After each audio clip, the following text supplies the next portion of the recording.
Has your mom given you the sex talk yet?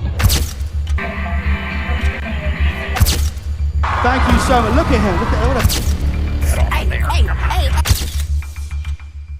एक ऐसा लड़का जो 5 स्टार होटल के बाहर सीढ़ियों पे बैठ के गाने गाने शुरू करता है अपने गिटार के साथ। उसकी आवाज नेचुरल और जेन्युइन इतनी अच्छी होती है और लोगों को बहुत पसंद आने लगती है। तो जो भी वहां से वो गुजर रहा होता वो वहीं पे थोड़ी देर रुक जाता, उसको सपोर्ट करता और कुछ पैसे देके चले जाता। धीरे धीरे ये क्राउड बहुत ही बढ़ता गया और हर कोई उसकी वीडियो बना के अपने सोशल मीडिया अकाउंट में अपलोड करता गया। उनकी वीडियोस पहुंचती है म्यूजिक इंडस्ट्री तक और म्यूजिक इंडस्ट्री उसे साइन अप करती है ताकि उसके गाने ऑल अराउंड द वर्ल्ड सुनाए जाएं। वो लड़का जब म्यूजिक इंडस्ट्री में आता है तो उसके साथ ऐसा कुछ होता है जो तुमने कभी इमेजिन नहीं किया होगा। तो आज की इस डॉक्यूमेंट्री में तुम्हें डार्क एंड डिस्टर्बिंग सीक्रेट्स पता लगने वाले हैं about the one of most famous singer in the world. Hello everyone, my name is mister लड़का। Let's start with basic. It's hard for me being that young and being in the industry.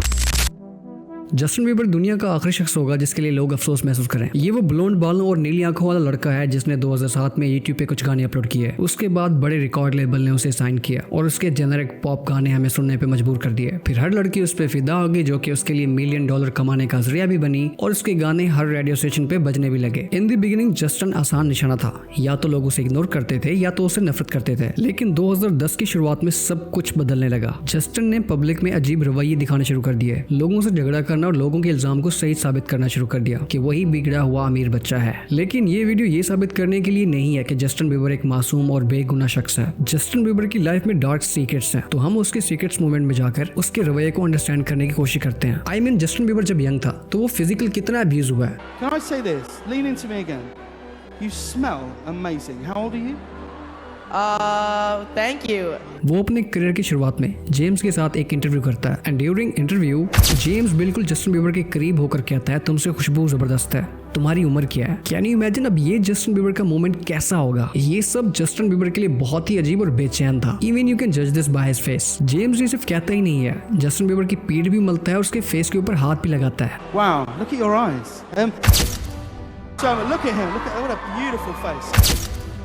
उसको तो बहुत बुरा लग ही रहा था, लेकिन James मजाक में बदतमीजी करता ही जा रहा था। इसके भी अलावा जस्टिन बीबर का लाइव कंसर्ट होता है और उसमें दूसरी जो आर्टिस्ट होती है वो होती है कैटी पेरी। अब स्विच होते वक्त वो जब बीच में मिलते हैं स्टार्टिंग में ऐसा लगता है वो एक दूसरे को हक कर रहे हैं, बट कैटी पेरी की नीयत खराब हो जाती है क्योंकि वो जस्टिन से पहली बार मिल रही थी। वो आगे अपने हाथ बढ़ाती है और कैमरे में देख के कहती है सॉरी सलीना। तो ये जस्टिन भी मजाक में लेता है और उसे कहता है हम ये जब चाहे कर सकते हैं। उसके अराउंड जितने भी लोग थे वो ये समझ गए थे कि जस्टिन बीबर को इस बिहेवियर से मसला नहीं है और ऐसे काम के लिए इसमें डेविड लेटरमैन भी शामिल है। जब 2012 के एक इंटरव्यू में उसने जस्टिन बीबर के टैटू पे क्रिटिसाइज किया। Is that a new tattoo?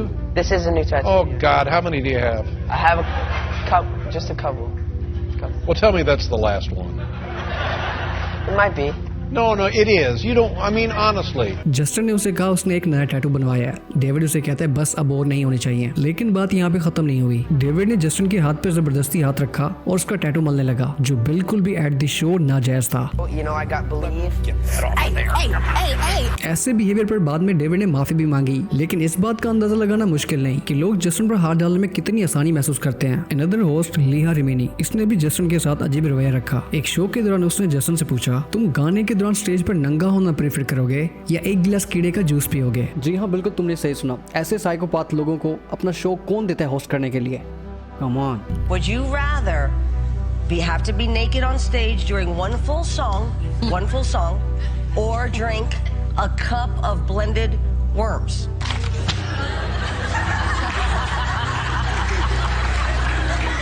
Justin Bieber. जब जस्टिन ने कोई आंसर नहीं दिया तो वो उसके ऊपर जोर देती रही। इसके भी अलावा वोडका जस्टिन के फेस को टच करने की कोशिश करती है तो जस्टिन को जोर से 5 बार नो कहने के बाद ही पीछे हटती है। तो ये सब इंसिडेंट इस बात का सबूत है कि जस्टिन के साथ पब्लिक में गलत रवैया रखा गया और शायद ये सब उसके बिहेवियर के पीछे एक वजह हो क्योंकि ये काफी यंग एज में ही मीडिया और पब्लिक की इनप्रोप्रिएटिव बिहेवियर का शिकार रहा है। एक लाइव ऑडियंस के सामने उसने ये चीज महसूस किया कि उसका जवाब देना मुश्किल है क्योंकि वो होस्ट की नीयत जान चुका था कि उसकी क्या नीयत है और वो मुझसे क्या करवाना चाहती है। लेकिन जस्टिन अपनी बात पे कायम रहकर उसकी मैनिपुलेशन का शिकार होने से इनकार कर दिया। Radio show mojo in the morning के दौरान होस्ट शैनन मर्फी ने इनप्रोप्रिएटिव सवाल उठाया। Has your mom given you the sex talk yet?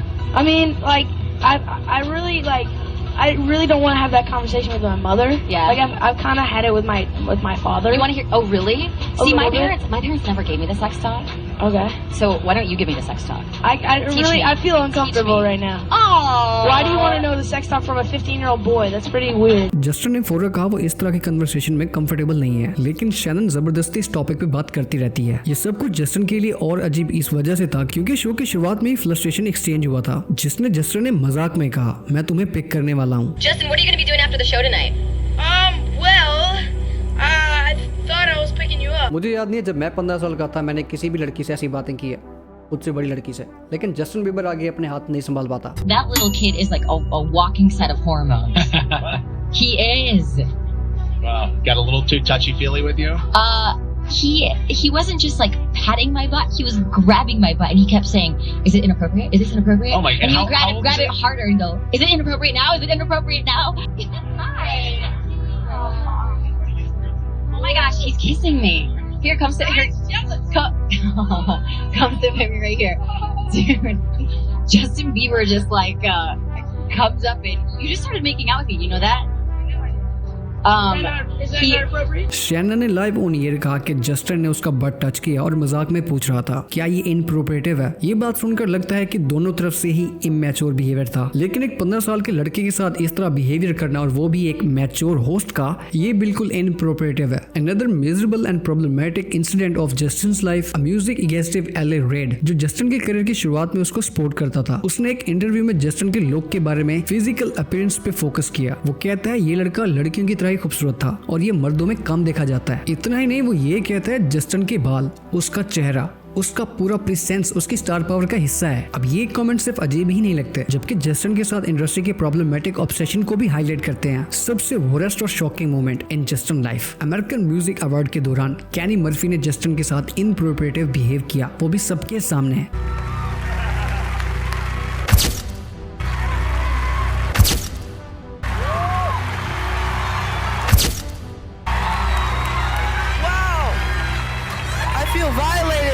उसने जबरदस्ती जस्टिन को हक किया, उसे किस भी किया। बाद में जस्टिन सिर्फ यही कहता है मेरे साथ अन्याय हुआ है। वो कहता है मुझे बहुत बुरा फील हो रहा है। ये मोमेंट भी जस्टिन के लिए बहुत ही वर्स्ट मोमेंट रहा, लेकिन इस तरह का बिहेवियर उसके साथ अब आम हो चुका था। ये सब इवेंट्स और जस्टिन की लाइफ की मुश्किलात और पब्लिक में मेल्ट डाउन होने की सिचुएशन को अंडरस्टैंड करने में हेल्प करती है। मीडिया और इंडस्ट्री ने उसके पर्सनल स्पेस को बार बार डिसरिगार्ड किया, जो उसकी इमोशनल और मेंटल हेल्थ पर जरूर असर डालता होगा। I took the opportunity in the window, considering I'll never get to do it again, and kind of molested him. It'd be like cougar rape. Jenny मैकर्थी ने खुद अपने गलत काम का इकरार किया। उसने कहा कि मुझे मौका मिला और मैंने फिर सोचा कि फिर कभी नहीं मिलेगा, तो मैंने जस्टिन के साथ थोड़ा ज्यादा कर लिया।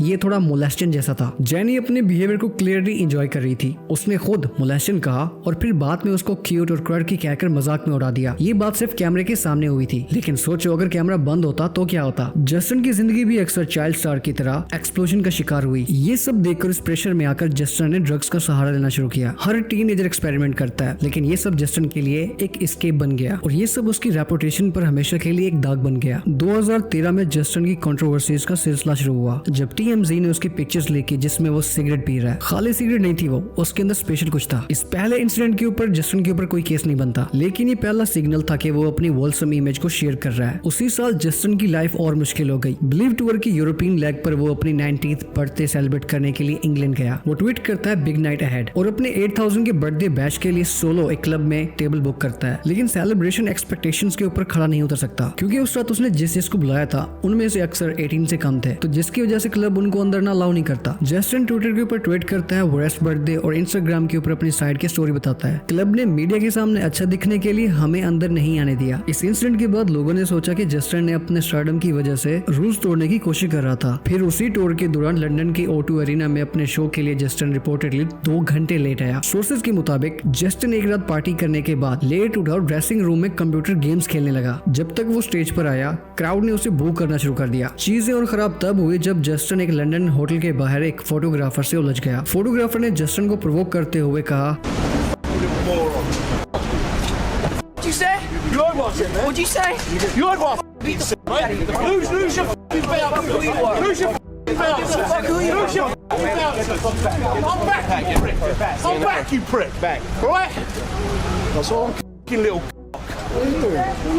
कुछ समझ में आया? जस्टिन नहीं चाहता था कि कोई भी उसकी पिक्चर ले। जैसे ही वो गाड़ी के अंदर फौरन बैठता है, गाड़ी बंद होती है तो फोटोग्राफर उसको गालियां देता है, उसको गुस्सा दिलाने के लिए, लेकिन वो चीज़ उसकी काम कर जाती है। जस्टिन जैसे ही बाहर निकलता है तो वो उसको थ्रेट करने लग जाता है और उल्टा कैमरामैन भी उससे गुस्सा हो जाता है और बाकी वहाँ पे जितने लोग खड़े हुए हैं वो सारे उस फुटेज को रिकॉर्ड कर रहे हैं। भाई that's insane, come on dude, back, you prick, back. What? That's all. That's totally in. That's making no sense. घटिया न्यूज रिपोर्टर्स। तो ये सीन वायरल होने के बाद जस्टिन ट्विटर पे ट्वीट करता है उसकी मॉर्निंग बहुत ही खराब थी और उसके इमोशंस उसके ऊपर हावी हो गए थे। ये इंसिडेंट पेपराजी के साथ उसकी लाइफ लॉन्ग बीफ की शुरुआत बन गई। मियामी के एक स्टूडियो में जस्टिन बीबर और उसके बॉडीगार्ड्स का एक और इनकाउंटर रिकॉर्ड किया गया।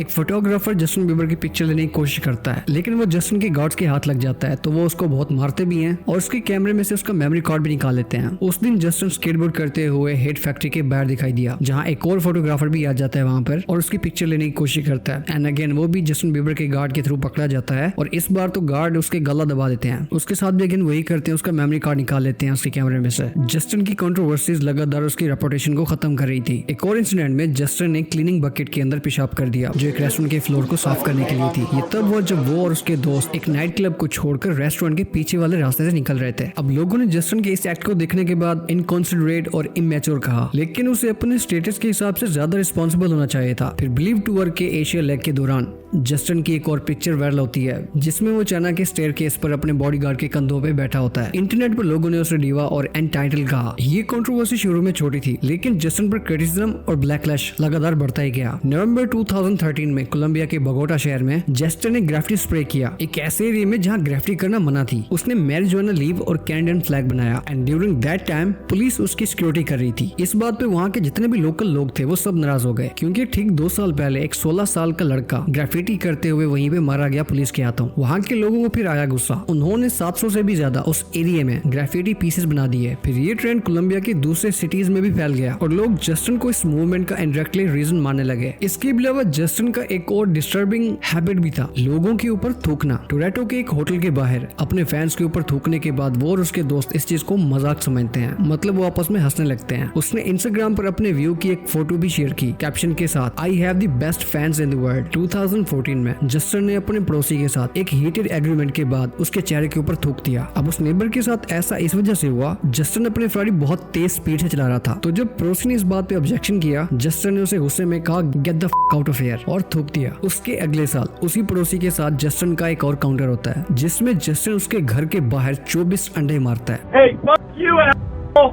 I got another one for you, actually. Yeah, come right over here, you motherfucker. Call the cops.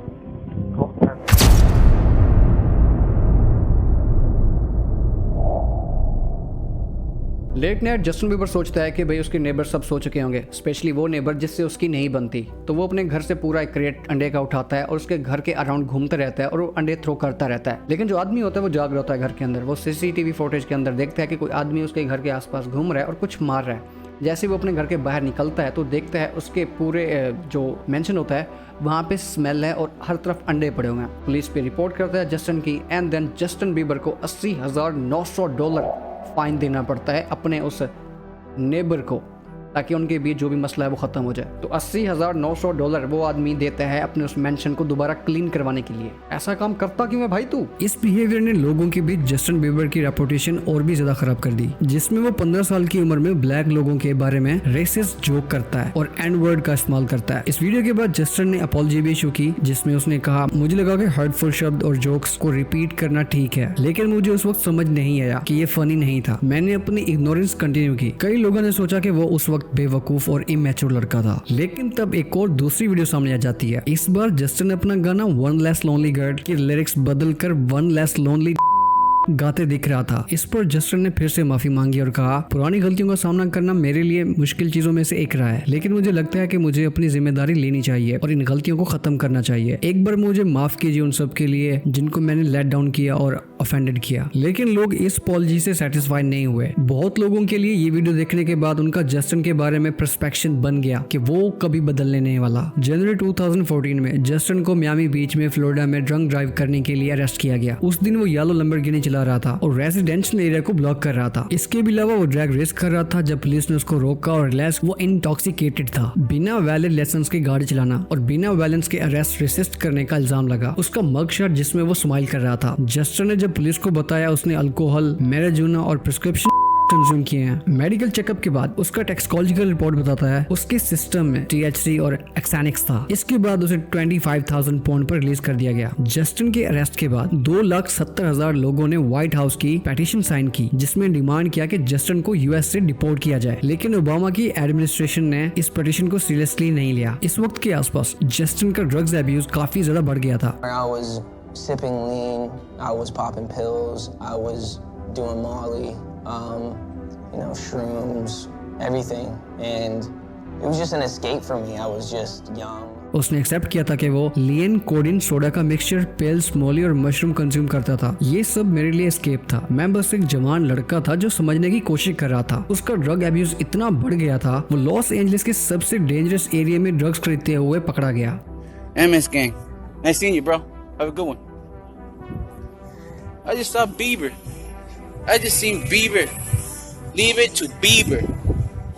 That's crazy. Justin Bieber का एडिक्शन और उसका प्रेशर एक ऐसे लेवल तक पहुंच गया जहां उसने अपनी लाइफ को भी खतरे में डाल दिया। उसका कहना था शुरू में सब्सटेंस का यूज नॉर्मल था, लेकिन धीरे धीरे एक बड़ी प्रॉब्लम बन गई जो उसने एक पॉपस्टार के प्रेशर और एक्सपेक्टेशन से बचने के लिए किया। लोगों के लिए और कुछ उसकी कंट्रोवर्सीज अनएक्सेप्टेबल थी, लेकिन छोटी कंट्रोवर्सीज को भी वो इक्वली हार्शली ट्रीट किया गया, जो उसे ज्यादा अपनी लाइफ और बिहेवियर पर कंट्रोल खोना पड़ा। जब उसको रियलाइज हुआ कि लोग हमेशा क्रिटिसाइज करेंगे तो उसने अपनी एफर्ट्स पर ध्यान देना ही छोड़ दिया। जस्टिन ने स्केलेक्स के साथ कोलैबोरेशन करके एक नया साउंड का प्रोडक्शन किया जिसमें where are you now, what do you mean और सॉरी जैसे हिट्स शामिल हैं। ये उसका अपॉलजी ट्रैक माना गया जो उसके बिहेवियर के लिए, दुनिया के लिए एक सिंबॉलिक माफी थी। उसका एल्बम पर्पस सबसे ज्यादा सक्सेसफुल एल्बम बना जिसमें और भी रेडियो हिट्स शामिल हैं। लेकिन जब वो स्पॉटलाइट से हटा और फिर वापस आया तो लोगों ने देखा उसकी फिजिकल मेंटल हेल्थ कितनी डैमेज हो चुकी है। That does to a person's brain at such a young age or any age when you're surrounded by that kind of noise and excitement for so long. I mean, did you realize that was, I mean, looking back on it, what it was doing to you? Anxiety की वजह से वो consistently fidget करता, लोगों से आंखें मिलाने से भी बचता था और स्लम्प्ड पोस्चर में दिखाई देता था। 2020 के एक इंटरव्यू के दौरान जस्टिन बीबर से जब बिली एलिश के बारे में पूछा गया तो वो इमोशनली हो गया। बिली भी उसी की तरह एक यंग पॉप स्टार थी जो म्यूजिक इंडस्ट्री में जगह बना रही थी जैसे जस्टिन अपनी शुरुआत में था। I just want to protect her, you know. I don't want her to lose it. I don't want her to, go through anything I went through. I don't wish that upon anybody. So, if she ever needs me, I'm just a call away. Justin ने कहा, मैं उसे protect करना चाहता हूँ। मैं नहीं चाहता कि वो वही सब झेले जो मैंने झेला। मैं किसी पर भी ये नहीं चाहता। एंड देन उसकी आंखों में आंसू आ गए। तो जस्टिन की ऐसी हालत देखने के बाद फैंस को समझ आ गई कि वो सच में इंडस्ट्री के अब्यूज से गुजरा था। तो अब कैसा है जस्टिन बीबर? आज जस्टिन बीबर 30 साल का है, शादीशुदा आदमी है और अपनी बीवी और बच्चे के ऊपर फोकस कर रहा है। हाँ, कभी कभी एंटाइटल एटीट्यूड अब भी दिखाता है और पेपराजी के साथ अभी भी उसकी बीफ चल रही है। लोगों का एक सेक्शन हमेशा उसे एक प्रिविलेज लड़के के रूप में देखेगा जिसको म्यूजिक इंडस्ट्री में कामयाबी बिना मेहनत के मिली। लेकिन कामयाबी का दूसरा पहलू, अनरियलिस्टिक एक्सपेक्टेशन, दुनिया भर की अटेंशन और हर वक्त के प्रेस के प्रेशर ने उसे तोड़ के रख दिया। जस्टिन बीबर को एक वैरायटी मैगजीन ने one in a generation superstar कहा, जो एक यूट्यूब सेशन से एक ग्लोबल फिनोमिना बना। लेकिन जो पेडेस्टल दुनिया उसके लिए बनाई थी वो अनसस्टेनेबल थी और इसी वजह से वो टूट गया। ये कहानी सिर्फ यही बताती है पैसा और फेम कभी भी उस ट्रॉमा और अब्यूज के लायक नहीं होते जो जस्टिन को सहना पड़ा। Well, that's enough. It's night 2:30 and give me little rise by just press the subscribe button and I'll see you in next video.